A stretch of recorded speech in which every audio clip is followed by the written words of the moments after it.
Manni murtii olaanaa magaalaa Adaamaa sirna baniinsa hojii idilee bara 2017 gaggeesse. Pirezidaantiin mana murtii olaanaa magaalaa Adaamaa obbo Maammoo Tusii haasaa baniinsaa taasisaniin bara darbe karoora bu'aa irratti xiyyeeffate hojiitti hiikuun milkaa'inoonni gurguddoon argamu ibsuun keessattuu yakkoota garaagaraa irratti murtoowwan jajjaboon kennamuun amanamummaa uummanni mootummaa irratti qabu daran akka dabalu taasifameera jedhan.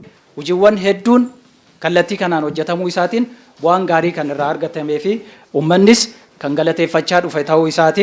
Karaa biraatiin qaamolee alaa wajjin kan mootummaas kan miti mootummaas wajjin hojjechuu kennaatiin qindoominni gaariin jiraachuu isaatiin wal qabatee keessattuu dhimmoota yakkaatii fi dantaa mootummaatii fi uummataatiin ta'an dhimmoota daa'immaniitiif dubartootaan wal qabatan murtiiwwan jajjaboon murtiiwwan fakkeenya qaban abbootii seeraa kennaatiin kennamuu isaaniitiin qaamolee alaa wajjin walitti dhufeenya hariiroon jiru akka cimu uummannis ammoo mana murtii kanarraa abdii akka godhatu abdii akka horatu taasifamaatiin kan ture. Gama biraatiin qulqullina tajaajila abbaa seerummaa mirkaneessuu fi galmee abbaa dhimmaa yeroon xumuruun dhimmoota bara kana xiyyeeffannoon itti kennamee irratti hojjetamu ta'uu dubbatan. Qulqullinni tajaajila abbaa seerummaa kun fooyya'uu akka danda'u daran kana caalaa irratti hojjetamuuf kan karoorfamedha. Akka hanqinnaatitti kan laallamedha. Inni bira keessummeessa abbaa dhimmaatiin wal qabate sa'aatiidhaan beellamnee sa'aatiidhaan keessummeessuu wal qabate. Kanaaf dhimmoota kanneen irratti hojjechuu akka qabnudha. Saganticha irratti haala hojii bara kanaa irratti mariin kan gaggeeffame yoo ta'u ogeeyyiin seeraa tokko yaada kaasaniin haqa hawaasaa mirkaneessuuf qindoominaan hojjetaa turuu himanii fuuldurattis olaantummaa seeraa kabachiisuuf daran cimnee ni hojjanna jedhan. Gama biraatiin ergamni manni murtii qabatee hojjetu olaanaa ta'uu irraa kan ka'e seektara xiyyeeffannoo guddaa barbaadu ta'uu himanii keessattuu iddoo hojii mijataa gochuu fi mirga namummaa ogeessaa eegsisuu irratti mootummaan dammaqinaan akka hojjetu gaafataniiru.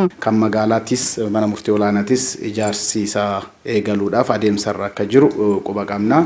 Garuu deeggarsi kallattii sanaan jiru mana murtii magaala madaaluu akka taasifamee ijaaramuuf naannoo sanatti hordoffiin kallattii keessaniin jiru osoo daran cimeetiniin manni murtii keenya mana murtii dorgomaa magaala riijoo kana fakkaatuu fi naannolee birootiifis hojii amma sheer gochaa jiru qoodaa jiru muuxannoo qoodaa jiru kan ammoo mijaa'insa iddootiin dabalameetiin qoodee waan gaarii bu'aa gaariis waan baay'ees buusa waan ta'eef isa san irratti osoo xiyyeeffatamee yookiin deeggarsi gara saniin jiru daran osoo cimee osoo ariifatee yaada jedhuun qaba. Mana murtii jechuun yookaan abbaa seeraa jechuun akka biyya Itoophiyaa kana keessatti ilaalamu miti. Qaama muuxannoo biyyoota biraallee ilaaluu qabna. Murtii kenna. Murtiin inni kennu murtii namarratti du'a murteessuu kenna. Qabeenya nama isa tokkorraa mirga molqaa isa tokkoof mirga kenna. Dirqama namarratti buusa. Dhaabbata gurguddaa irratti buusa. Kana keessa mootummaan jira. Abbootiin qabeenyaa jiru. Waan garaagaraatu jira jechuudha. Kun isin duraa dhokate jedhee miti. Haala kanaan qaama hojjetu ta'ee osoo jiru garuu galmee uummataa galmee amma kana ga'u galmee miliyoona meeqaa baatu borsaatti baateetu baajaajii tagaaffa'a yookaan immoo baajaajii wal dhiiba. Dhaabbatee karaa irratti eega. Asitti murtii du'aa namarratti murteessee ba'ee lafa deemee gala. Baay'isoo.